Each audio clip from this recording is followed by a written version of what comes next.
In this guide, I'm going to show you guys how to log into Apple ID account on Android device. Let's get started. First, launch your preferred browser. Now head over to the website account.apple.com.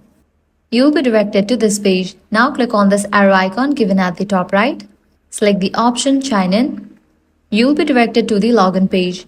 Now here, you will need to provide your Apple ID's credentials. Type in the email or phone number and the password. You might be prompted to verify your identity. For that, you will need to type in the code that you will be receiving in another device where your Apple ID is logged in. Once you type in that code, you will be logged into your account.